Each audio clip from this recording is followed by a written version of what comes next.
Nas montanhas da Costa Rica, um helicóptero desembarca uma equipe de cientistas liderada pelo Dr. Morbius na entrada de uma caverna. Morbius sofre de uma rara doença sanguínea e precisa de bengalas para andar, então ele pede à sua equipe para armar a armadilha que trouxeram. Em seguida, ele avança e levanta a mão sangrando para atrair todos os morcegos na caverna para a armadilha. A equipe e o piloto fogem com medo, mas Morbius apenas espera. Tudo isso começou há 25 anos na Grécia. O jovem Morbius mora no hospital, onde o Dr. Nicholas o apresenta a um garoto que Morbius apelida de Milo. Ambas as crianças sofrem da mesma rara doença sanguínea e se dão bem imediatamente, compartilhando o mesmo desejo de serem normais. Enquanto conversam, a máquina de Milo de repente falha e ele desmaia. Morbius pega uma mola de sua caneta para consertar rapidamente a máquina, e Milo acorda imediatamente. Nicholas fica muito impressionado com a inteligência de Morbius e decide enviá-lo para uma escola exclusiva em Nova York. Mas Morbius só aceita depois que Nicholas promete cuidar de Milo. Antes de partir, Morbius escreve uma carta para Milo, prometendo que encontrará uma cura para a doença deles. A carta cai acidentalmente das mãos de Milo, que vai procurá-la, apenas para descobrir que algumas crianças más da escola próxima estão lendo e zombando dele. O grupo começa a bater em Milo por diversão, mas felizmente Nicholas chega e os assusta antes que possam causar danos sérios, e ele precisa impedir Milo de tentar se vingar também.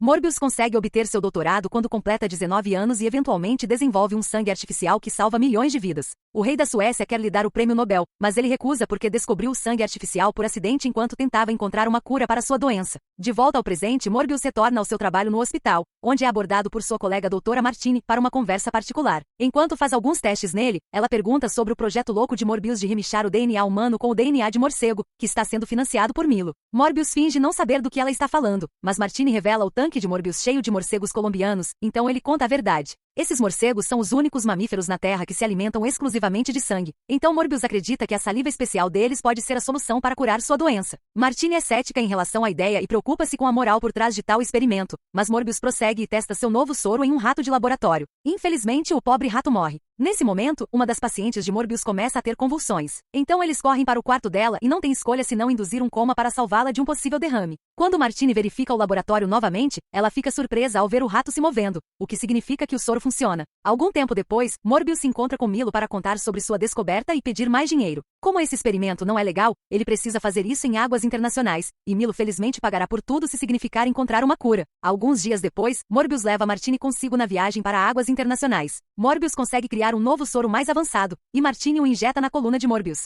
Ela também o prende enquanto seu corpo começa a tremer. Nesse momento, um membro da tripulação vem ao laboratório para verificar, e enquanto Martini discute com ele, Morbius consegue se libertar. Martini e o guarda entram na sala de isolamento e ficam chocados ao descobrir Morbius rastejando no teto com um rosto monstruoso. O guarda tenta atirar nele, mas Morbius se move incrivelmente rápido e pula nele para se alimentar, ignorando os apelos de Martini para parar. De repente, o alarme do navio começa a tocar, e os ouvidos sensíveis de Morbius doem tanto que ele começa a entrar em pânico e danificar a sala de isolamento. O restante da equipe de segurança chega, e Martini tenta impedi-los, mas eles a empurram, nocauteando-a. Nesse momento, Morbius consegue terminar de quebrar o vidro e pula para fora da sala para exibir seus novos poderes vampíricos, que permitem que ele desvie de balas e se mova rapidamente para matar os guardas sem piedade. Alguns sobreviventes fogem e trancam a porta, no entanto, Morbius também está incrivelmente forte agora e a quebra facilmente. Em seguida, Morbius rasteja no teto novamente, levando seu tempo para capturar os guardas um por um e matá-los todos. Quando toda a tripulação está morta e Morbius se alimentou o suficiente, seu corpo se transforma de volta para sua forma humana, então ele corre para se verificar no espelho.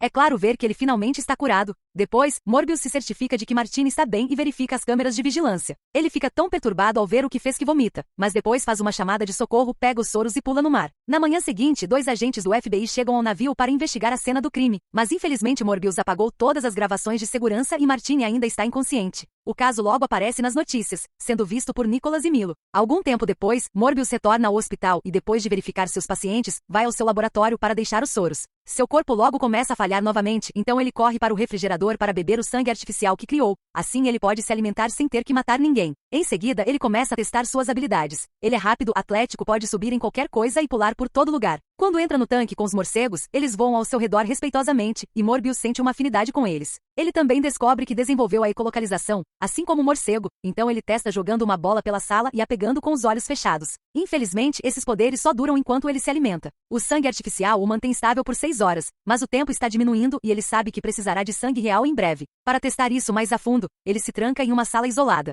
Algumas horas depois, Milo vem visitá-lo e o encontra em um estado extremamente fraco. Morbius pede sangue escrevendo no vidro com o seu próprio próprio, então Milo traz algumas bolsas do freezer. Assim que se alimenta, Morbius se recupera e fica forte novamente, e Milo fica surpreso com essa cura. No entanto, quando Milo pede para ser injetado também, Morbius diz a ele que cometeu um erro e que essa cura é uma maldição. Milo continua insistindo, então Morbius fica agressivo e o expulsa. Enquanto isso, Martini finalmente acorda e é visitada pelos agentes do FBI, que mostram a ela imagens perturbadoras dos corpos no navio. No entanto, Martini finge não se lembrar do que aconteceu naquela noite. Mais tarde, à noite, uma enfermeira está trabalhando até tarde e percebe as luzes se comportando estranhamente. Ela começa a correr com medo, mas é pega por uma criatura vampírica que a mata. Quando o corpo é encontrado pela manhã, Morbius está tão surpreso quanto seus colegas de trabalho e pensa que pode ter sido ele. Questionando sua própria sanidade, Morbius corre para o laboratório e pega algumas bolsas de sangue falso antes de sair. No caminho para fora, ele é confrontado pelos agentes do FBI, que fazem perguntas sobre os experimentos e decidem prendê-lo. Morbius se defende imediatamente e os derruba com apenas alguns movimentos. Em seguida, escapa subindo as escadas enquanto desvia de tiros de um policial. Ele chega ao telhado do hospital e fica chocado ao sentir o ar da unidade de ar-condicionado mais forte do que o normal. Mas antes que ele possa testar o que isso significa, é preso pelos agentes. No centro de detenção de Manhattan, Morbius é autorizado a manter suas anotações e faz os cálculos para descobrir que seu tempo de alimentação diminuiu de 6 horas para 4 horas e 22 minutos. Quando ele é levado para a sala de interrogatório, está algemado à mesa, e os agentes entram com água benta apenas por precaução. Eles o culpam pelas mortes no navio e também pela enfermeira, mas Morbius está começando a perder o controle e implora por suas bolsas de sangue falso. Os agentes não o levam a sério e o mandam de volta para sua cela. Mais tarde, Morbius é visitado por Milo, que oferece seu apoio e lhe dá um pacote de sangue artificial antes de sair. No entanto, Morbius percebe que Milo esqueceu sua bengala e descobre a verdade. Milo roubou o soro e se injetou com ele. Na verdade, ele foi quem matou a enfermeira. Uma vez fora da prisão, Milo para de fingir que está incapacitado e sai andando com reflexos perfeitos. Furioso, Morbius bebe o sangue e se transforma em sua forma vampírica para escapar da cela pela janela. Em seguida, ele pula por toda a cidade e usa sua ecolocalização para ouvir Milo atacar o dono de uma banca de jornais. Morbius corre imediatamente para confrontar Milo na rua, chamando de monstro. No entanto, Milo acha esse poder incrível e acredita que finalmente podem fazer o que quiserem. Então ele ataca Morbius para se livrar dele. Uma luta feroz se desenrola, e à medida que os vampiros se movem para se atacar, acabam colidindo na estação de metrô, causando pânico entre os cidadãos. Após mais alguns golpes, Milo comemora o fato de terem evoluído, mas Morbius promete encontrar uma maneira de consertar isso. Nesse momento, a polícia aparece para prendê-los. No entanto, Milo se move rapidamente e os mata em segundos antes de fazer uma pequena dança da vitória. Em seguida, Milo ataca Morbius novamente conforme o trem se aproxima. Morbius sente o ar rápido causado pelo trem e pula na frente dele para voar pelos túneis e escapar. No dia seguinte, Martini sente que alguém a está seguindo pela cidade. Então entra em uma loja para escapar pela porta dos fundos. Quem a está seguindo é uma agente, que agora perdeu na multidão. Martini pega o ônibus e vê no jornal que Morbius é um homem procurado, apenas para ele aparecer subitamente atrás dela. Ela acredita nele quando ele diz que Milo tomou o soro e é o verdadeiro assassino, então descem do ônibus para parar em uma café. Enquanto conversam, Morbius ouve 2 criminosos mencionando um laboratório, então pede a Martini algumas coisas antes de segui-los. Depois de tomar o sangue artificial que Martini trouxe para ele, Morbius encontra os bandidos dentro de um laboratório onde falsificam dinheiro. Quando ele pede educadamente para que entreguem o laboratório, um bandido tenta atacá-lo com uma faca, mas Morbius quebra sua mão e os assusta, chamando a si mesmo de Venom. Enquanto Morbius usa as peças das máquinas de impressão para fazer os dispositivos necessários para trabalhar em uma cura para o vampirismo, Milo se prepara para uma noite fora. Depois de dançar pelo apartamento enquanto se veste, ele vai a uma boate e flerta com uma mulher bonita, mas um cara diz que a viu primeiro e o empurra. Milo consegue manter seus poderes sob controle e sai, no entanto, espera do lado de fora, e quando o cara sai com seus amigos, ele os mata todos. Pouco depois, Martini vai ao laboratório do hospital de Morbius para pegar algumas coisas e encontra Milo lá, perguntando por seu amigo. Martini jura que não sabe onde Morbius está e o faz sair sem problemas. Enquanto isso, os agentes do FBI invadem o lugar de Martini, mas nem ela nem seu gato estão lá. É então revelado que Martini está escondida com Morbius no novo laboratório e ela trouxe seu gato consigo. Ao tentar alimentá-lo, ela corta acidentalmente o dedo, e Morbius tem que fazer um esforço extra para não reagir ao cheiro do seu sangue. Depois, eles compartilham um momento no telhado e se beijam, sem saber que Milo os observa de longe.